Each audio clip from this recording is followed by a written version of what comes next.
Hi, and welcome to the Online Interviewing Guide, Part 2, Collecting Responses and Analyzing the Data. SurveyAdvisors.org's mission is to help nonprofits and small businesses create great surveys.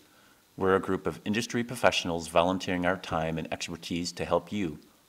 Although this guide focuses on SurveyMonkey, one of the most popular sites, you'll find this broadly applicable since most sites have similar interfaces and capabilities. In Part 1, we created a survey. Now we'll collect responses. Let's start. From the main page you've seen while designing your survey, you'll see 3 tabs. Let's click on Collect Responses. In most cases, you'll email your survey, so we recommend creating a survey link you can paste to your messages. The Do-It-Yourself guide on SurveyAdvisors.org includes example message wording we've used to increase response rate for one survey from 10% to 60%. You can upload your respondents' email addresses and have these sent by SurveyMonkey. This might be useful if you think it will look more legitimate if the invitation comes from a third party. If there are privacy concerns, this might help as well, but regardless, people will see the SurveyMonkey address in the link, so they'll know it's conducted through a third party. After you've sent the link and collected the data, it's time to analyze your results. We'll start back at the main screen. From here, click on the Analyze Results tab above. In this example, we've entered some sample responses to the test satisfaction survey we created earlier. We'll first review the reporting available in the free version, then show you what additional capabilities the paid version offers. You can decide for yourself if the additional cost makes sense for you. For many, you may well find all the reporting you need on this page. Let's take a look at the example responses to understand the report. First, SurveyMonkey automatically creates a horizontal bar chart for the satisfaction question. The length of the bar indicates the percentage of responses for each answer choice. From this, we can see that almost half are very satisfied and nearly 3/4 are satisfied, usually defined as the very plus somewhat satisfied answers. However, nearly 20% are dissatisfied, which suggests that we have some problems. We'll focus on understanding why in our analysis. The next question is the example like-dislike question. If we click on Show Responses, we can see word for word how each respondent filled out the answers. A quick scan shows some concerns with the communication, but the more pointed comments speak to childcare. Reading these open ends provides great perspective and texture to understand the key issues. However, we are still not sure how much of a problem the childcare issue is. That's where the closed-ended questions come in. The final question in our example was a matrix question. Here, we ask respondents to evaluate 3 factors. Each of the factors is rated on the same scale. That way, we can compare the evaluations across each and get a good idea of relative strengths and weaknesses. For each factor, like calendar ease of understanding, the software calculates the percentage of responses for each answer choice. At a glance, you can see that calendar ease of use was a clear strength. Communication timeliness was also considered strong but not quite as strong, and childcare is an area of weakness.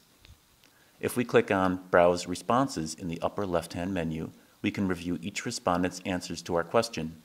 This can be interesting but is normally less useful than reviewing the aggregate responses shown in the View Summary screen.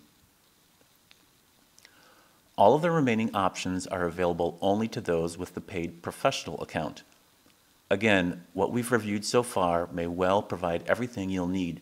To see the additional capabilities, we'll upgrade the account.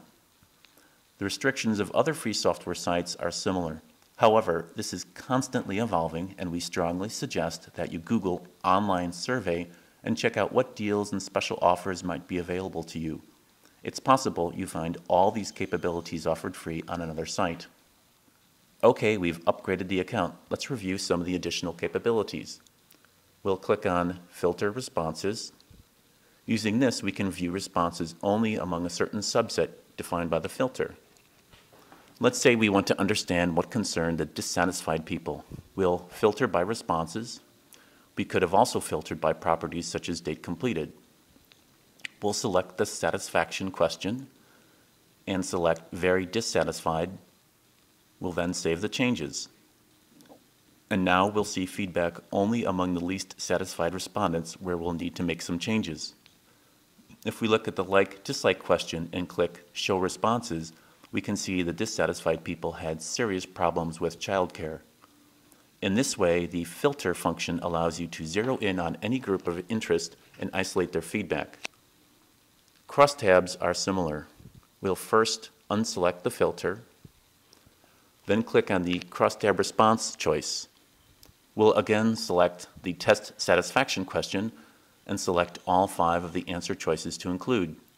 This is a very common question to use as a crosstab since it's so important to understand what factors are related to satisfaction. We'll save this crosstab.